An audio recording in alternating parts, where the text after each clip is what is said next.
আমরা 28 তারিখে আপনার একটা বিস্তারিত সংবাদ সম্মেলন করতে যাচ্ছি।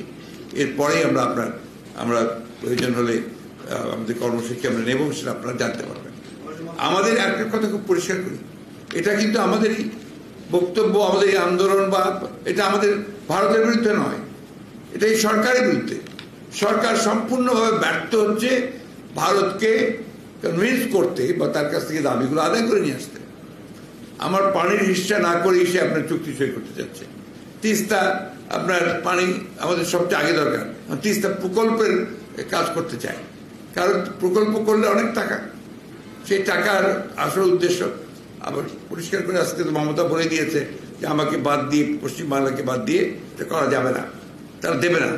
দেশনেত্রী বেগম খালেদা জিয়া দীর্ঘদিন যাবৎ বিভিন্ন জটিল রোগে ভুগছেন।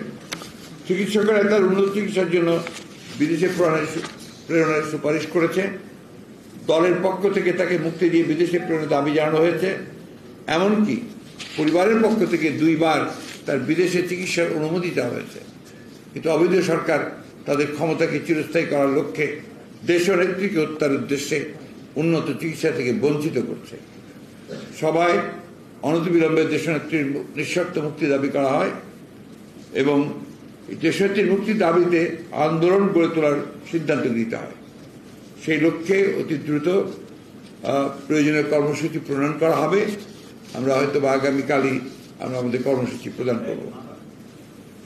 সবাই সম্প্রতি শেখ হাসিনা ভারত সফরে ভারতের সঙ্গে 2টি চুক্তি, 5টি নতুন সমঝোতা স্মারক ও 3টি চুক্তি নবায়ন সহ 10টি চুক্তি সমঝোতা স্মারক হওয়ায় স্বাক্ষর হওয়ায় গভীর উদ্বেগ প্রকাশ করা হয়।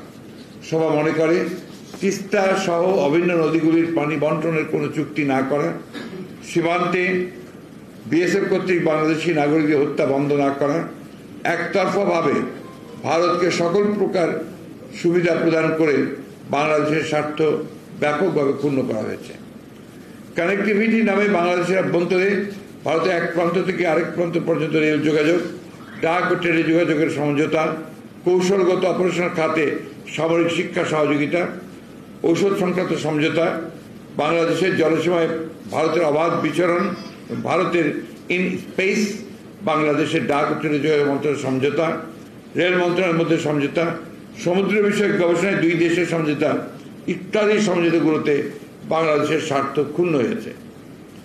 ভারতকে সকল প্রকার সুবিধা প্রদানের বিনিময়ে ভারতের কাছ থেকে বাংলাদেশের কোনো স্বার্থ আদায় করতে শেখ হাসিনা সম্পূর্ণ ব্যর্থ হয়েছে। তো আপনাকে তো অবশ্যই এটার জন্য যে প্রেশার ক্রিয়েট করা দরকার জাতীয়ভাবে। ফারাক্কা তো একদিন আমি যতটুকু পেয়েছি, ফারাক্কা তো একটা আন্দোলনের ফলেই পাওয়া গেছে, দেশে এবং বিদেশে ইউনাইটেড নেশনসে করা হয়েছে। কেন আজ পর্যন্ত এই সরকার আপনার ইউনাইটেড নেশনসে এটাকে উত্থাপন করলো না? আমরা যে অভিন্ন নদীগুলোর পানি পাচ্ছি না, এটাতে তো আমাদের সমগ্র দেশের মানুষ তারা বঞ্চিত হচ্ছে। তাদের জীবন জীবিকা সবকিছু নির্ভর করে কিন্তু এই নদীগুলোর উপরে। কোটি কোটি মানুষ এই পদ্মা, মেঘনা, যমুনা, তিস্তা এইসব নদীর অববাহিকায় বাস করে। তাদের মাছ ধরা, পানি আনা সবকিছু নির্ভর করে এই নদীগুলোর উপরে। সেখানে আপনার আজকে এই পানির হিস্সা কোনো কথাই নাই। পানির হিস্সার দেখবেন যে এন্টায়ার আলোচনায় চুক্তিতে কোথাও একটা কথা বলে।